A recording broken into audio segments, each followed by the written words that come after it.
अस्सलाम वालेकुम स्टूडेंट्स। आज हम स्टार्ट करेंगे बॉयल्स लॉ। ठीक है, हम अब गैस के लॉ पढ़ेंगे, जितने भी लॉज हैं गैस से रिलेटेड। तो सबसे पहले हम डिस्कस कर लेते हैं बॉयल्स लॉ। सबसे पहले हम देख लेते हैं बॉयल्स लॉ कब और किसने स्टडी किया था। तो बॉयल्स लॉ किसने स्टडी किया था? इन 1662 में स्टडी किया था रॉबर्ट बॉयल ने। किसने? रॉबर्ट बॉयल ने। ठीक है, रॉबर्ट बॉयल ने क्या कहा था? इसने रिलेशनशिप दिया था किसके दरमियान? वॉल्यूम के दरमियान एंड प्रेशर के दरमियान। कब? At constant temperature.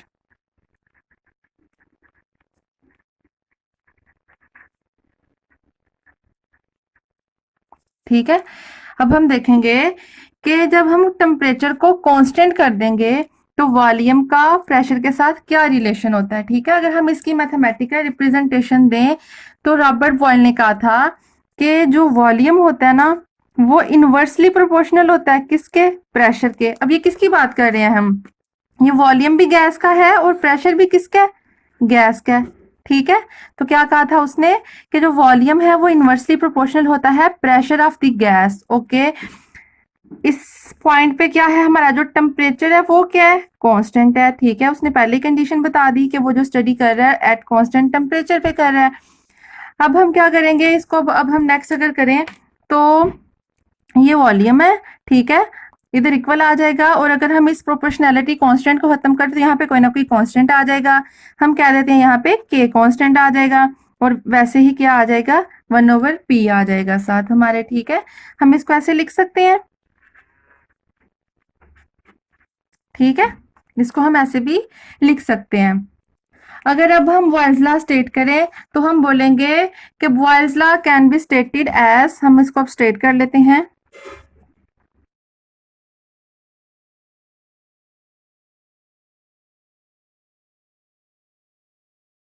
अब क्या कैसे हम करेंगे? अच्छा, इसको हम ऐसे लिख सकते हैं, ये P उस साइड पे चला जाए तो VP is equal to K। ठीक है, ये फाइनल फॉर्म आ गई हमारे पास बॉयल्स लॉ की।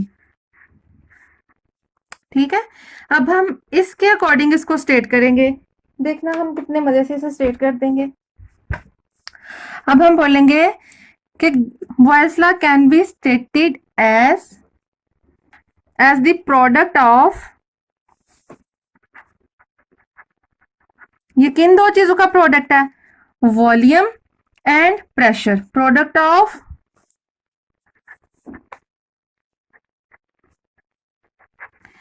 pressure and volume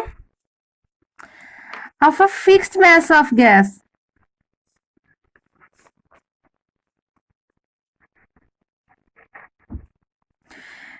at constant is constant at constant temperature।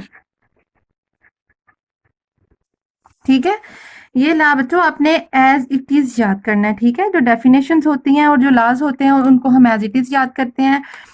अच्छा, अब आप समझें, देखें ये जो मैथमेटिकल एक्सप्रेशन है यही ला है। देखें, कहता है कि the product of volume and pressure of a fix mass of a gas is constant at constant temperature. It's mean के टेम्परेचर के साथ साथ इधर जो गैस का मास है वो भी क्या है? फिक्स्ड है। ठीक है, नंबर ऑफ मोल्स और टेम्परेचर क्या है? इधर फिक्स है। टेम्परेचर भी कांस्टेंट है और साथ में क्या होगा? नंबर ऑफ मोल्स भी क्या है? कांस्टेंट है। तो जब ये दो चीजें कांस्टेंट होंगी तो तब बॉयल्स लॉ क्या होगा? किसका? कि वॉल्यूम और प्रेशर का जो कांस्टेंट जो जो वॉल्यूम और प्रेशर का जो प्रोडक्ट होगा वो क्या होगा? हमेशा कांस्टेंट होगा। ठीक है, अब हम कहते हैं अगर हम कर रहे हैं कि प्रेशर P1 है और V1 है और कांस्टेंट K है। ठीक है, वर्क डन हुआ। ठीक है, प्रेशर इंक्रीज हुआ, एक नया वॉल्यूम गैस ने अटेन कर लिया। तो देन हमारे पास क्या हो जाएगा? प्रेशर पहले P1 था initial pressure, P2 pressure change होके P2 हो गया और वॉल्यूम क्या हो गया? V2 हो गया और इसका प्रोडक्ट भी क्या होगा?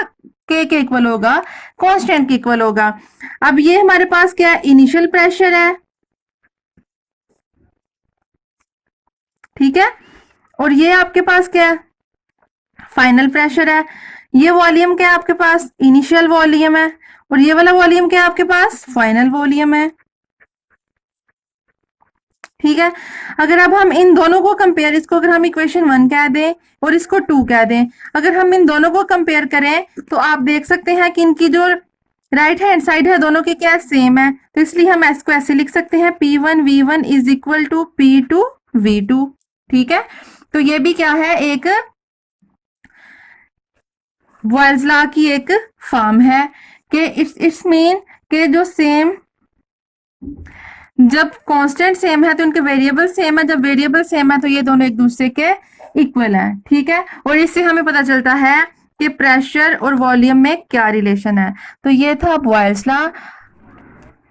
ओके स्टूडेंट्स, अब हम एक्सपेरिमेंटल वेरिफिकेशन करेंगे बॉयल्स लॉ की। ठीक है, पहले हमने बात कर ली, हमने कहा पीछे कि जो प्रोडक्ट है किसका, प्रेशर का और वॉल्यूम का, क्या होता है, कांस्टेंट होता है। ठीक है, लेकिन अब हम इस चीज को प्रूव करेंगे।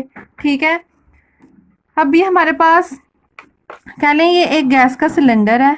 ठीक है, इसमें गैस के मॉलिक्यूल्स हैं, आप देख रहे हैं गैस के मॉलिक्यूल्स काफी डिस्टेंस पे है एक दूसरे के साथ ना, और ऊपर से जो वॉल्यूम प्रेशर अप्लाई किया जा रहा है कितना, 2 atm, और इसका जो वॉल्यूम है ये वाला कितना है इसका, 1 dm³। तो अगर हम इसके प्रेशर वॉल्यूम को P1V2 कह देते हैं, इसको P2V2 कह देते हैं, इसको 3 और इसको 4, तो फिर हम इसको प्रूव करेंगे कि क्या वाकई ऐसा है कि ये कांस्टेंट है।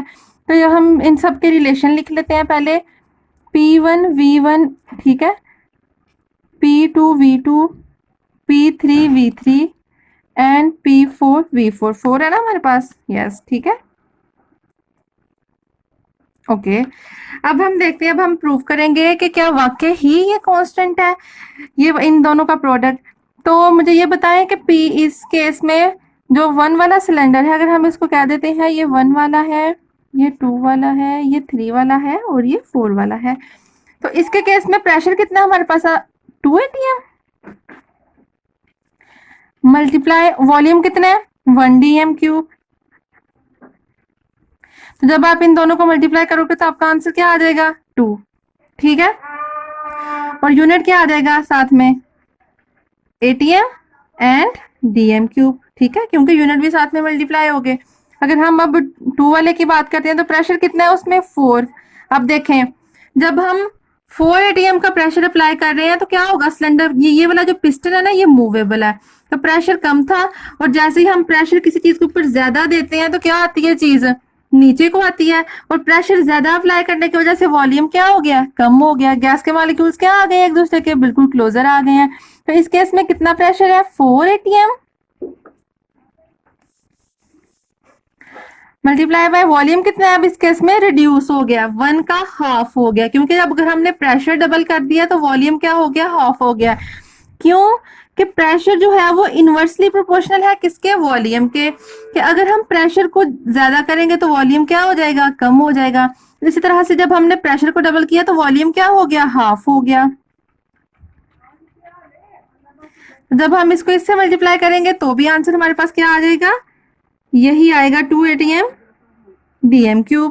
ठीक है, 3 वाले केस में देख लेते हैं, प्रेशर अब ना 4 से 9 atm हमने अप्लाई कर दिया, मजीद प्रेशर अप्लाई कर दिया तो वॉल्यूम मजीद रिड्यूस हो गया। कितना हमने प्रेशर अप्लाई किया है, 9 atm, वॉल्यूम कितना रिड्यूस हो गया, 0.33 dm³। ठीक है, तो इसका आंसर भी 2 ही आएगा। मैं आपको करके दिखा देती हूँ, हमने मल्टीप्लाई करना है 9, मैं आपको करके दिखा देती हूँ, हमने मल्टीप्लाई करना है 9 को किसके साथ हमने मल्टीप्लाई करना है, 0.33 के साथ। तो ये देखें ये क्या आंसर आ रहा है, 2। ठीक है, 2 पॉइंट समथिंग, वो पॉइंट के बाद वाली को आपने कंसीडर नहीं करना। इसके बाद 4 वाला की बात करें तो कितना प्रेशर है, 8 atm, और वॉल्यूम कितना रिड्यूस हो गया, 0.25 dm³। तो इन दोनों को भी मल्टीप्लाई करेंगे तो हमारा आंसर आता है 2 atm dm³।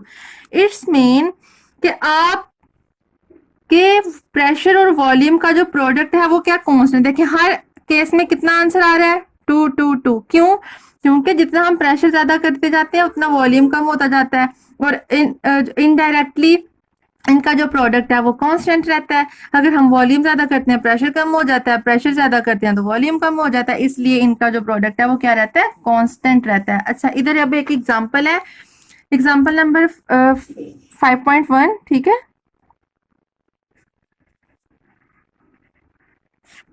आप अपनी बुक्स खोलें, उसकी स्टेटमेंट है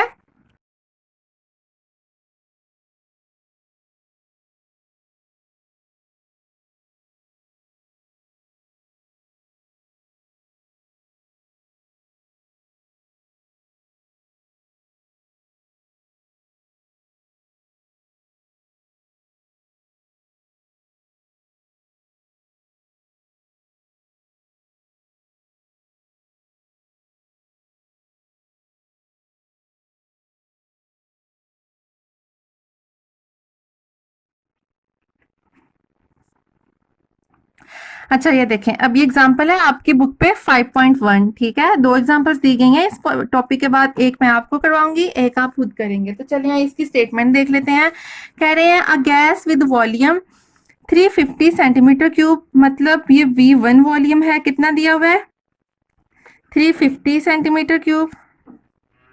इसको मैंने यूनिट पहले लिख दिया, 350 सेंटीमीटर क्यूब, ठीक है। प्रेशर कितना है, इस वॉल्यूम पे कितना प्रेशर लग रहा है, 650 millimetre mercury. If pressure is reduce to, कहते हैं अगर P2 हो जाए कितना, 325 मिलीमीटर मरकरी, देन जो V2 है वो कैलकुलेट करें। तो अभी अभी हमने पढ़ा, क्या रिलेशन है, हम पीछे पढ़ के आए हैं, P1 V1 is equal to P2 V2।